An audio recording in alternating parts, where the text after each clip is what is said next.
we'll just do the intro for a bit, so it'll give people time. All right, Cool. thanks, Josh.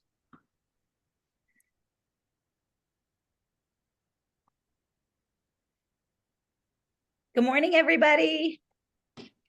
Thank you for joining us. Great to see all your faces this morning. We're just letting everybody into the Zoom room. I'm Griffin O'Shaughnessy, the founder and CEO of Canopy Advisory Group. We're so happy to have you here this morning at our webinar. As most of you know, Canopy is an on-demand talent firm ready to foster growth, accelerate performance, and tackle organizational challenges through our network of top-tier professionals. Part of our vision at Canopy includes connecting our broader community with incredible experts like Josh Greenbaum, our guest this morning. We're so excited to have Josh host this webinar today. He's a fractional CFO, an author, and an outdoor enthusiast. He's actually been traveling around the country, staying in different locations, and is currently in Telluride. So you'll have to ask him more about how he works while he travels. Josh started his career at PwC, and in the 15 years since then, he's helped startups, celebrities, and founders raise money, expand their teams, and prepare to exit their businesses. Josh is known for bringing big business sophistication to small businesses, from companies of one to big, rapidly growing teams. Josh is the author of a book as well called Numbers Scare Me and Other Excuses, a business owner's guide to lead like a CFO. His book educates business owners on how to take financial control and lead with confidence and purpose, which is what he'll share with us this morning. We would love for this to be an interactive conversation, so please feel free to ask questions live at any point, or you can throw them in the chat, and Serena and I will also monitor that for you. So with that, I'm going to hand it over to Josh. Josh, thank you for being here. We're so honored to have you and so excited to hear your perspective.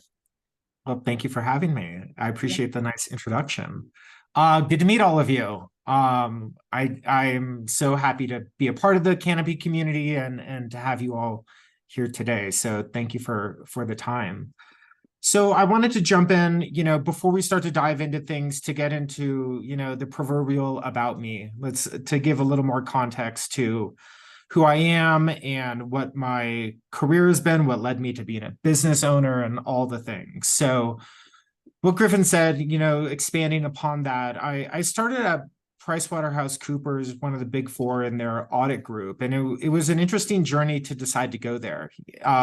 For me, it was that there was no one business out there out of college that I wanted to work for. And working at a large firm not only gave me that opportunity to work with a variety of businesses, but to see them at different stages and to engage with them in different places. And it was just interesting to see startup life. I started in the San Jose office in Silicon Valley, and I got to see the little tiny startups from Friendster and the beginnings of social media, and watching all that and the dramas around startup life to biotechs and raising big money and all the responsibility that came from that. And the piece that was always so interesting for me, both prior to starting with the firm and then what led me out of the firm ultimately, was I just always loved small business. And what I loved is that opportunity and ability to wrap your arms around the entire organization, and which you can do at a C-suite level at a large organization as well, but to cut out all the sort of fat and all of everything and to just really be hands-on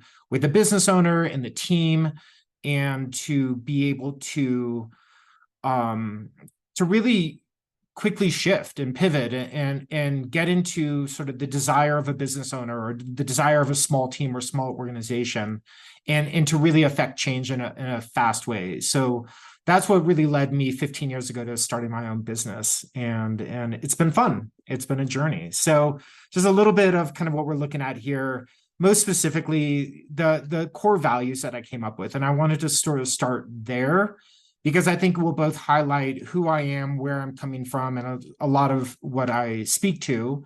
And, perhaps that will resonate with you or open up some other ideas. So core value number one, living and earning. They're and apologize for all the cliches that we all hear all the time, but I really just don't buy into that hustle culture. There's a lot of demand that comes with building any business, be it if you're a founder or part of the executive team or any capacity within the team. So there is often a large time commitment, but I think that having that go, overly hustle mentality is not sustainable. That is the obvious path to burnout and all the things that we know. So I talk a lot about living and earning. How do you build a business that fits the life that you want? The second one being having an ambitious vision, humble presence, is to unapologetically like have a big vision for yourself, have those stretch goals, have that, be it growth, be it team, be it revenue, be it profit, be it impact, all these different ways that you can have vision and impact with your company to really just be clear on what that means and what you want into the future. And then the business talk translated is probably the biggest parallel to my book, that what becomes important to me is that finances and money and numbers and all these things that tend to freak a lot of people out it's so important as a financial professional to be able to translate that in a very digestible way for a non-accountant, a non-finance professional, because again, all of us, if whatever capacity you're within your organization, it is finance that is the sustainability of a business, or the death of a business, or the growth of a business, or the opportunity to exit a business. So though you don't need to be an expert, it is an area to truly understand. So, and then below, a handful of the fun, wonderful people I've been able to work with over the years. Okay. Wait, what's Shaq's Funhouse? So Shaq's Funhouse is a party thrown. So I got started consulting in the music industry with DJ AM, who might be a name if you're a music enthusiast, and Steve Aoki, which kind of then got me to music festivals and all these fun things. So Shaq's Funhouse is a music festival thrown at Super Bowl every year, along with another one, Gronk Beach, with Rob Gronkowski. And turns out everyone needs a little accounting help. So I got to go to Super Bowl a couple of years, first one in Miami, and lead all the accounting for Shaq's Funhouse. And I'll tell you a quick wild story out of that is P. Diddy, whatever, Sean Combs, whatever he's going by, insisted on being paid in cash. And I got the pleasure of running around to Chase Bank all over Miami to withdraw enough cash to keep in my backpack to pay him out in the back of an Escalade to his right-hand man, and probably one of the most nerve-wracking aspects of my CFO career. So that's hilarious. But and to that a little bit, like what's interesting is on all levels and all these different business, to the biggest to the smallest, like it's just transactions, and there's so much commonality between all these businesses. And I think that that's the most important takeaway, be it celebrity or startup or the most boring business in the world. It's all about healthy financials, right? Having a good business. So yeah. So I won't go too far into this. I think this very much ties to what I was talking about around the core values, but I've had the business. I rebranded CFO Minded a few years ago as I became more and more clear on the people I wanted to serve. Again, Griffin's talked a lot about this in the introduction, but I really wanted to take this learning of my career at PricewaterhouseCoopers and translate and bring that to small businesses. I think that small business need that sophistication more than ever and more than anyone. And often it's the C-level in general aren't attainable for a lot of small businesses. So I wanted to really focus my firm in a way that made that service, made that expertise available to the small businesses that are truly the backbone of every community and whatnot. So, and just adding kind of one piece to that is, I think that that's a uniqueness that I am able to bring that a lot of other professionals who work in larger firms don't have, where not only am I kind of that CFO brain, but I'm also a business owner, and I know about marketing, and I know about the whole back end of dealing with Google Suite and like all these things that other finance professionals don't always have. So that's really an angle that I'd like to highlight throughout today and just in general with my practice. So some of the plan for this morning, to talk through just your goals, my goals. What does everyone want to learn from this? What do you want to pick up from? Everyone comes from a different place. Everyone's financially in a different place. Everybody has a different relationship with money. Everyone has a different business structure. You might be a sole practitioner today. You might have a small team. You might be part of a larger organization where you support on the management team. So just recognizing that everyone's coming from a different position. And again, I think that there's still commonality between all of this. So even if things that we don't talk about, if those don't specifically resonate with you, I think that there's probably a nice parallel that you can zoom out from and look from that perspective. So we're going to talk about service and product offering, again, mindset, and goals and milestones. So those are kind of my goals for today. When I think about goals, these are really the three areas that I feel are important to think about. With your organization, what impact do you want to create as a business for the people who you serve, the products that you sell, whatever it may be? As a leader, what freedom do you want to create for yourself? I think what becomes important is in thinking about goals of, do you want to grow your business and sell it? Do you want to find time for yourself and perhaps put an operator in place? Do you want this to be passive income for you, or do you want to trim down your team and simplify operations? There's a lot, there's no right answer. And until you get clear at that vision, then you can't put this financial plan together. You can't say like, hey, Josh, go build me a budget. And I'm going to essentially look at what was last year and base that on the next year coming.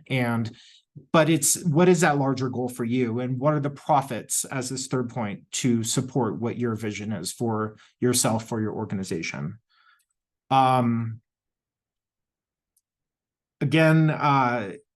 we will get into sort of relationship with money, how to start looking at some action items and all these things here that we'll touch on today. Okay, so business and you. This is my favorite place to start because, again, apologize for the redundant bullet point there. A lot of people, and in particular small business owners, find their lives and their business so intertwined. And to me, what becomes really important, as a leader, as a business owner, is to truly think about, what are your needs as a business owner, or on a personal level? What is your break even in life? How much do you want to make beyond break even? How much do you want to save? Where are your goals in that? And I think it's so important to really take that time and pencil out, what are these different aspects? I think when people think about budgets, they're thinking about cost cutting, they're thinking about where can I save? And I think that that's completely the incorrect approach to take. It really needs to be, again, going back to like, what do you want your life to be? How much do you want to go out to dinner? How much do you want to travel? Think about all this stuff and just truly get into that, because if you're not financially stable as a business leader, then you're not able to support your business. You're not able to support the people in your business. And that's when things go sideways. That's when you start making bad decisions, et cetera, et cetera. So we'll get into that a little bit more.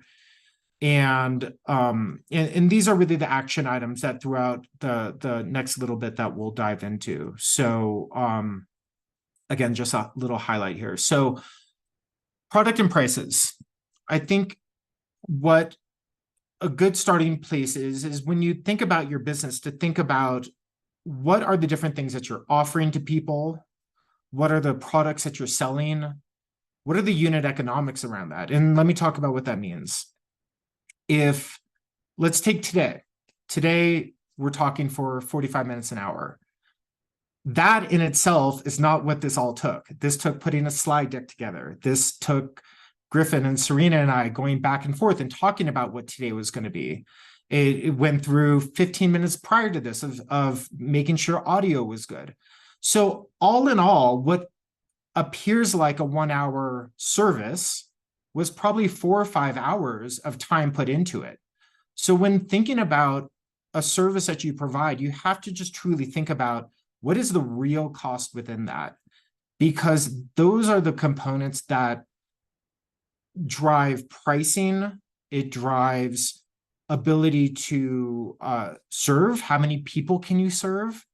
How many presentations can you, how many consulting gigs, how many, whatever, fill in the blank for whatever's applicable to you. So diving into what do you offer? What does it take to offer that? If you're in the business of offering discounts, thinking about how much do I give as discounts and what is the repercussion of that? And it becomes important because often people think about revenue goals and they get excited about revenue goals. And I think the classic example around that is, who cares if you have a $10 million business if it costs $11 million to run? And who cares if and the danger of scaling that, and the danger of having a little practice where maybe you're making the money that you want to make, but as soon as you start to grow, you don't have the bandwidth and the resources to support a team and still take care of yourself. So that's where both thinking about the services that you offer, how does that work? How does that work within your team? What can be delegated? How, again, really starting to dissect that stuff is a huge component of putting together this puzzle. And the puzzle to me always becomes that vision, that budgeting, that strategic plan. What are people buying? What are they not buying? Are they buying my CFO services? Do they want bookkeeping services? How much of bookkeeping takes my time versus delegating, or vice versa? Where's capacity within that? So these are all sort of the thought process, the CFO service as a parallel to think about within your own organization. Mindset and value. So touching on that, everyone has a different relationship with money. Everyone has a different perspective when it comes to starting a business. There is, again, all the cliches of imposter syndrome and things like that that come up, where it can impact that pricing on your business. It can impact how you're interacting with clients. You may give more of yourself thinking that I'm just a brand new business. One of the things I always like to say is that your business is your baby. And what becomes really important is to think about the business as totally separate from you. You need to be financially healthy as a person, and you as the leader need to ensure your business is healthy as an entity. And if you have a desire to make $100,000 and your business makes $100,000 that you are taking everything out of, your business has zero, and that's not a healthy business. So that just becomes a really important aspect of the sustainability of thinking about the ebbs and flows of business. A lot of things that I like to highlight around here is thinking about contracting. How are you engaging with business owners? Do they need to pay up front? Are they paying 50%? Are you just invoicing them and waiting for them to pay? All of these become really important factors that drastically impact cash flow. And again, that could be something that you can deal with on an individual basis if you're a sole practitioner. But then the second that you have a team and you have some overhead and it's payroll due and it's all those things and software subscriptions coming out of your bank account or on your credit card or whatever it may be, it becomes very important. And we'll get into exactly what those metrics are. Side hustles as a mentality, I think, are an interesting thing. I think some people, be it that they have a corporate job and they want to start consulting or helping friends on the side. Maybe you're a marketing person and you want to help build a deck for somebody starting a company, whatever it may be. And you start to think about, I don't know, whatever, toss me $500. It's all good. No stress. I've got a full-time job. The problem is that is setting a precedent for you in your mind, for you thinking about the time that you're putting in and the dollars that you're getting back. And if that becomes something that you did such a wonderful job, no doubt, and knocked it out of the park, and they're going to tell their friend about it, and now the friend wants to come to you, and really just establishing that baseline of, again, I like to say that like it says, a side hustle is no less than a standalone business. And to really think about, again, those deliverables and what is the value that you're providing, and just ensure that you're a professional and you should bill as such, you should deliver as such. The favors, the deep discounting, it doesn't do any favors. It really can set yourself up for a lot of future failure if you don't start from a good, healthy place. And that's very much aligned with this: value who you are and what you deliver. It's a very hard thing. You know, I've had to face this decision a lot, of working with small businesses, and they're just getting going, and you want to give, you want to help, you want to support. And in fact, when I talk to entrepreneurs, I encourage them to reach out. I like to say that everybody knows an accountant, everybody knows a lawyer. Just start asking them questions, and that's great. And I think that that's an important thing to do. And then on the professional side of that equation, it's ensuring that you're finding some strong boundaries around that, because as a professional, you're giving value. And a lot of people starting businesses, you know, as a service provider to the people who we help, they need help, they need your support and all that. And it's okay to define the boundaries, to put a price tag on certain things, to really define where scope and out of scope is. I like to say it's, you know, that difference between being given a car or buying the car yourself, and how much you value that car. And the thing I think that can be forgotten as a professional service provider, as a business owner, is, again, that transaction, that thing of money that we've created in our world. And for a client, a prospective client, a customer, to pay for what you're offering, just truly means that they're more invested in what you're doing. And recognize that when you are engaging, when you're thinking about raising your prices, when you're thinking about raising your prices so you can support your team and pay your team well and offer the benefits and all the things that come with being a business owner. So again, it's coming from this holistic place where, what is your vision? What are you providing? What are the services? What is the team around you? So that's a lot around this mindset of who you are and what you deliver. And the last point around this is what lights you up inside. I like to think about this. There's been so much conversation over the past years of, what is your why? And I think that it's a really healthy conversation to understand, why did you choose this extraordinarily difficult road at times to be a business owner or to be a business leader? Because of the existential crisis of the whole thing, the challenges within decision making and hard decision making. And I think your why answers a lot of that.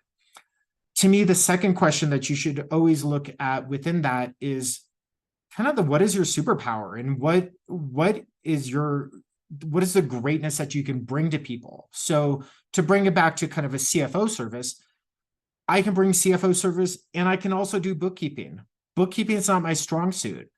There's a component within bookkeeping and quality bookkeeping that answers my why. I want good, healthy financials for business.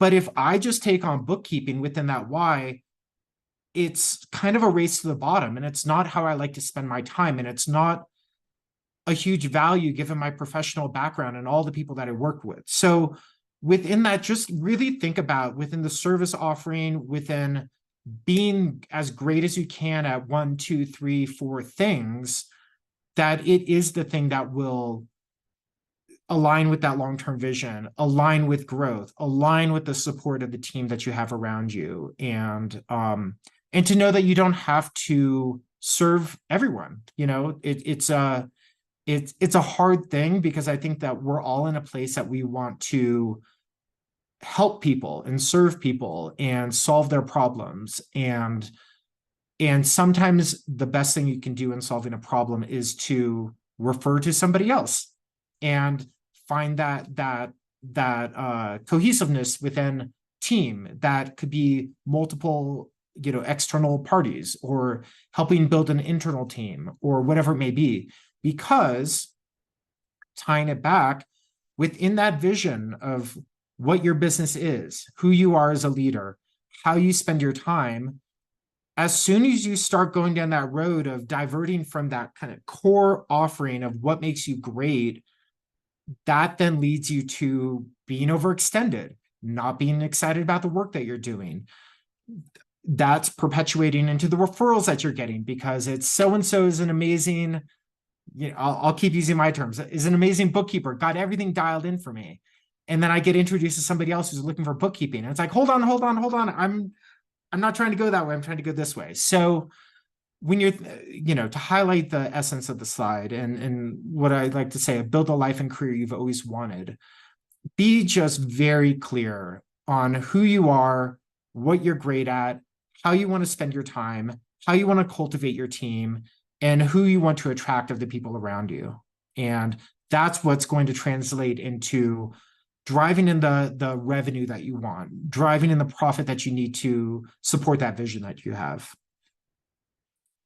So the path forward, this is kind of getting to that beginning slide of what I said around impact, freedom, and profit. So to me, that path forward is really thinking about taking that, strategic planning perspective of we all like to say work on your business, not in your business at times, and to find space. And going back to, what Griffin was saying, this has been a unique moment for me. I've never done anything like this. I packed up everything. I put furniture in storage, and I spent the past 2 months now driving around the country and staying in different Airbnbs, and from big cities to small towns to places I never thought that I would go. And it's interesting. And to sort of speak to a little bit about why I chose to do that, was I'm looking at making a pivot in my business. And I have client demands on me every single day. And what I really wanted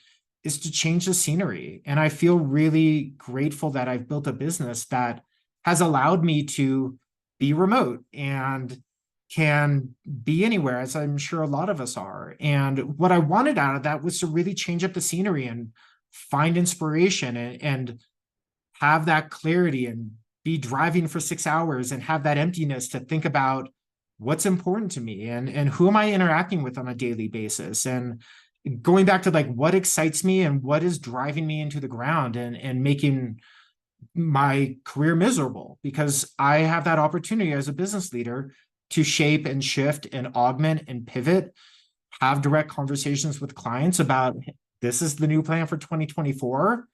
Let's augment services, et cetera, et cetera. So then, my objective for you, my challenge to you, is to then reflect on like, what is that freedom that you want? It could be more time with family. It could be time volunteering. It could be, I just don't want to work on Friday. I just want a 30-hour work week. It can be all of that. The impact that you want to create. Again, thinking about mentorship, volunteering, impact is sort of specifically a loose word to mean whatever you need it to mean or want it to mean. And then ultimately that profit. What profit, healthy business, will it take to support that vision that you have for yourself, for your organization, et cetera? So, I'm sure we all come from that place of knowing SMART goals. So when I again said this earlier, but budgeting is to me a 2-part exercise. You have the part that we all know of kind of making the spreadsheet and what's the goal and where are we going and what do we want to hit with revenue and what is the team that we need to grow and all those things that will lead us to a profit. The other piece of it that I think becomes underappreciated is allowing a budgeting exercise, and again, personal or professional or business oriented, because I've talked about it on both sides, is allowing that to just be effectively an agenda to deep dive into your business. What do we do in marketing? What are we doing with our marketing agency? What is our spend? What is the results of that spend? How do we need to pivot? Is the algorithm in Google or Facebook not converting? What do we need it to convert at? Oh, that's not working. Should we pivot and do an email marketing campaign instead? Where do we want to drive customers? So great. Maybe it's thinking about softwares. How many extra Adobe subscriptions are floating through the credit card now that we forgot about? What do we need? Do we need that? Do we need to change to this platform instead of that platform? So again, allowing a budgeting exercise to just be a conversation around all points of your business. Money coming in, money going out, the people, the team around you. That to me is the greatest aspect of a budgeting exercise.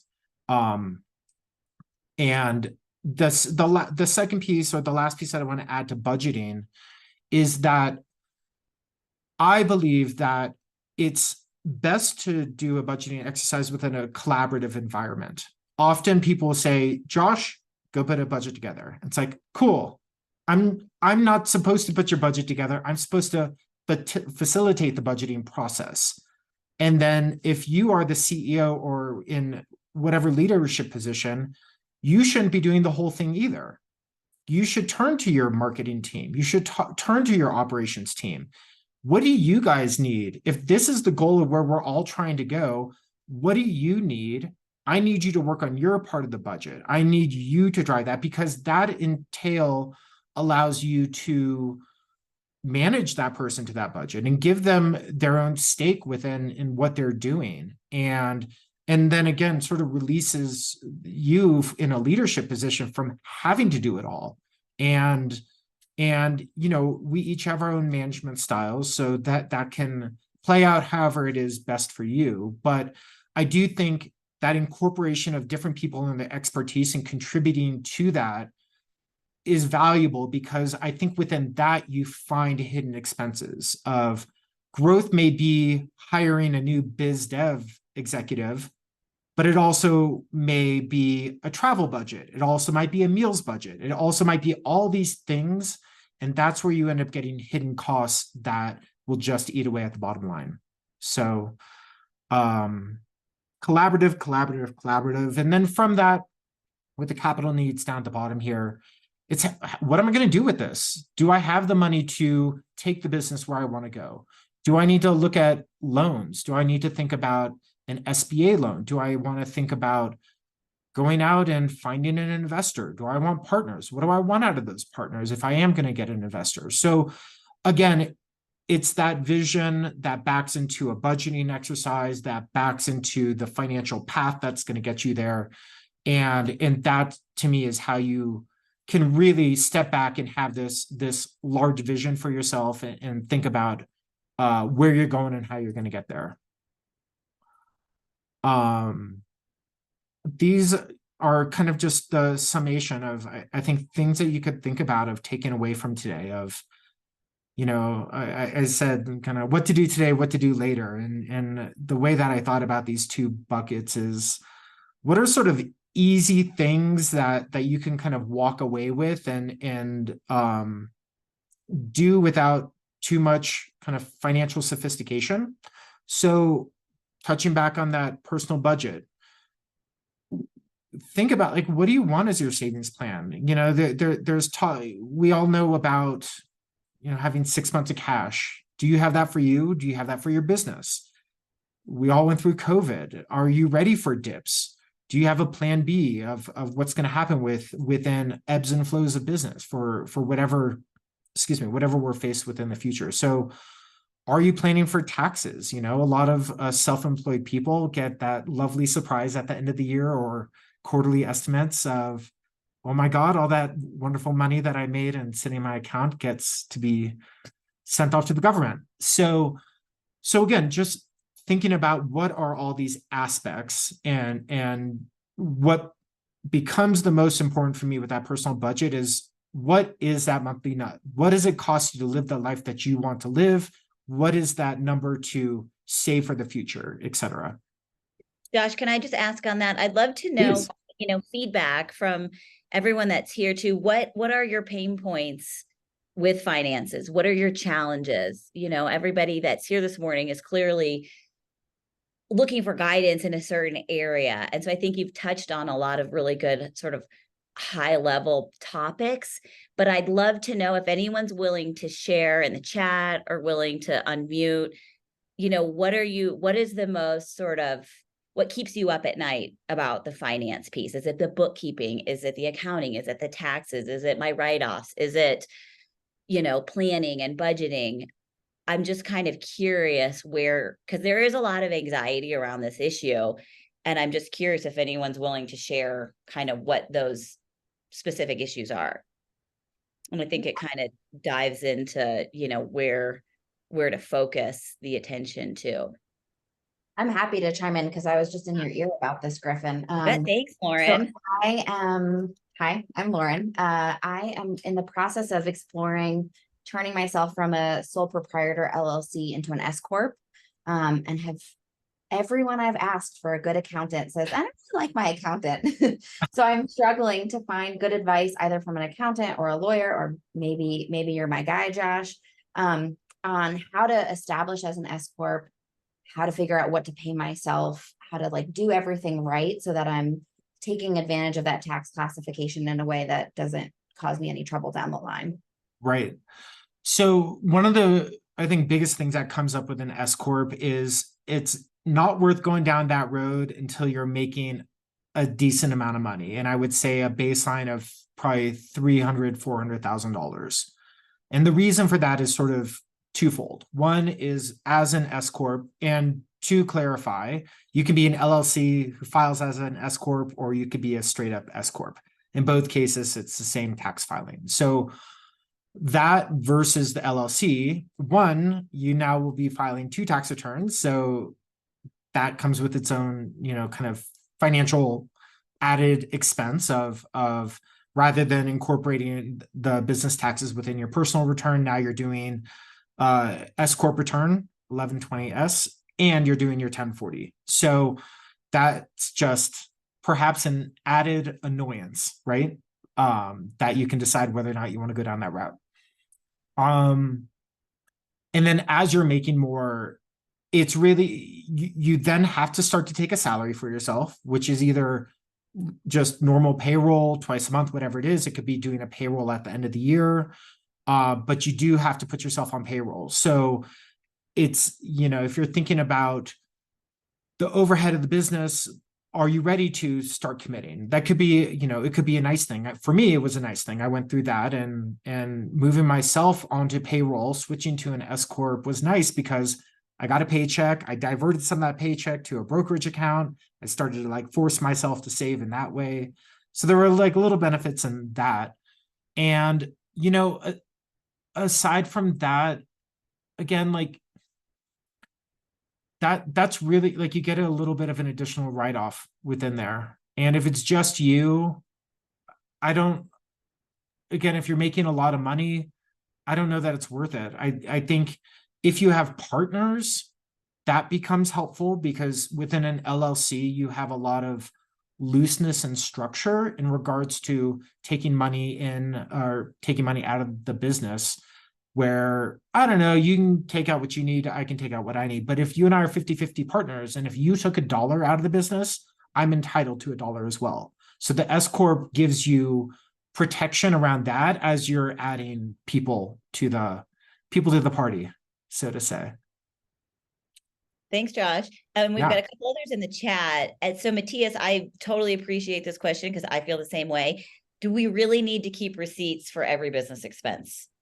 I don't. Nightmare, right? And then if so, what do you use? What are the best apps? How do you manage that nightmare? So generally speaking, I don't. We'll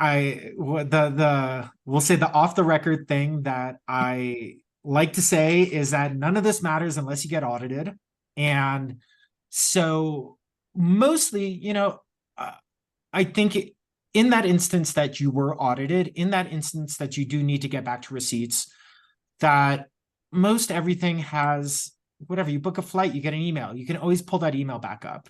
You have your credit card receipt, you have the transaction that went through your bank. Like, it's not an invisible nothing. That's enough, because that's what I'm Yeah, thinking. I think that that's kind of enough, because What's the difference between the receipt or the line item on my credit card statement? completely, Right. completely. And I think what becomes, this is very much speaking to then I think questions around deductions and like, what can I put through the business and things like that. The second piece, which is highlighting that, is you got to run your business from a tax return standpoint that feels like a business. If you're doing $100,000 business and you ran $50,000 of your rent through there, why would a $100,000 business pay $50,000 in rent? That could be a red flag. That could trigger an audit. Why would you have, X meals and entertainment? There's kind of like these unspoken ratios, let's say. That's a little unscientific, but it's like, that's just not good business. What's going on? Now I want to see you went to Mexico. Why did you go to Mexico? You have a little retail shop in Denver. That's not a write-off, right? So I think on the other side of, I don't want to say receipts specifically, but accountability is, I think, then when you have a team and that aspect of, kind of what was that meal for? And again, I'm speaking sort of less to the receipt and more towards the purpose behind things, but I don't keep receipts. Okay, Short. that's super helpful. I love it. Yeah. And then another or two questions that are around budgeting. People are looking for easier tools to budget and plan expense tracking. What do you like to use? Somebody else said they don't have a sophisticated process in place for checking in on the budget. It feels kind of fragmented. Yep. So you talk a little bit about what digital tools and processes you use specifically to budget. Yeah. So making budgets, I use Excel. So either that's going to freak people out more or make them feel at ease that there's a normal tool out there. But so I think it's important within budgeting that you keep it as simple as possible. And to get back to the logic of it is, let's just say you want to have 20% growth in revenue in 2024 over 2023. To me, what's the valuable thing within that is, how are you going to get there? Does that mean joining more groups? Does it mean finding organizations like Canopy who can help bring you business? Does it mean, fill in the blank? So then to understand sort of the cost structure around that additional revenue. When it comes to monitoring that budget to actual, there's plenty of tools where you can integrate QuickBooks with budgets and all those things. I'll get mildly into the accounting technical weeds, but there's two schools of thoughts in accounting, or not schools of thought, but two processes. One is cash basis accounting and the other is accrual basis accounting. And so let's just say that you got a new client and it's a $120,000 contract. If they pay you $120,000 in January, the question becomes, do you have $120,000 of revenue that month, or do you have $10,000 a month throughout the year? And cash basis says you have that all up front, and accrual basis says you have $10,000 a year, or sorry, $10,000 a month, because that's the life of the contract. So you're spreading that revenue over. And the reason that I highlight that is, when you're thinking about a budget, and if you're starting to look month to month, just because somebody paid you or didn't pay you needs to be taken into consideration with, how did I do budget to actual? Because if you didn't collect all your money, it doesn't mean that you have a revenue problem. It means you have a collection problem. But you might still be hitting your revenue goals. But if the cash in the bank is low, it might be because people didn't pay you. And that would then bring you back to contracting. And do I need to make sure I get money up front? So again, I can go down the rabbit hole with these things, but I do think it's important to the ethos of where I come from, the ethos behind why I wrote my book, is that I feel it's important to understand the basics of accounting, so that when you get a P&L from your bookkeeper, when you're pulling reports out of QuickBooks and you see the little button at the top that says cash or accrual, it means very different things. So again, there's plenty of tools. Honestly, depending on the size and sophistication, there are different things that can integrate in different ways. But to start at a very basic level and just start with your budget, I think what is helpful to do within that budget is to really, if you're documenting or, writing little notes on the side in the cell on Excel of what were my assumptions to get to these numbers, because you're creating this budget up front and then you want to see how you perform. And to understand that I thought this was going to happen in order for that to happen, then you have a baseline of what your decision making and your thought process was on that budget when you're comparing to actuals. That's awesome. That's really helpful. And I think in terms of, budgeting from Excel, is there a starting point you recommend? Like it's a lot of people aren't going to be comfortable building their own budget in Excel. Sure. So I'm sure that you can help them with that. But Yeah, if there is a site that has like a pretty bare bones, I think that would be helpful to know. yeah. And then we've got a question about insurance too. Do you have any thoughts around there? Small sort of, a lot of these are more solo businesses. What kind of Sure. insurance do you think is necessary to protect the business? And then obviously like certain industries are going to be more high risk. They may need something different, but just high level Yeah. on that. Then we got one more question after that too. Okay, cool. So there's like the obvious one that if you have people, you need workers' comp. So that's a must have.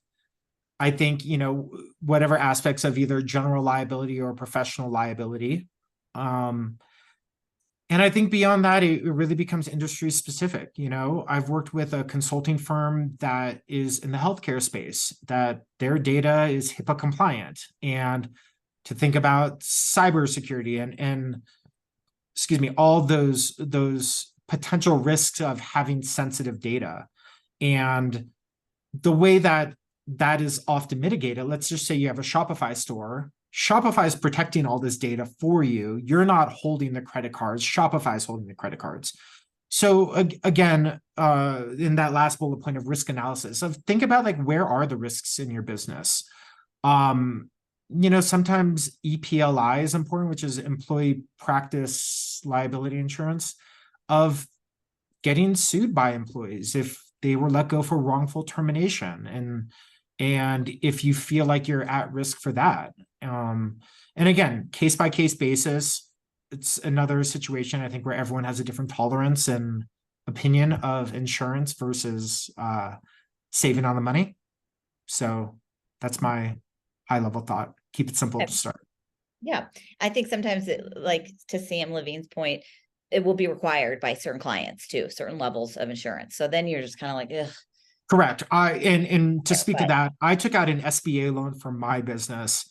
The SBA required that I have general liability insurance, which I have to send them my policy that's been renewed every single year.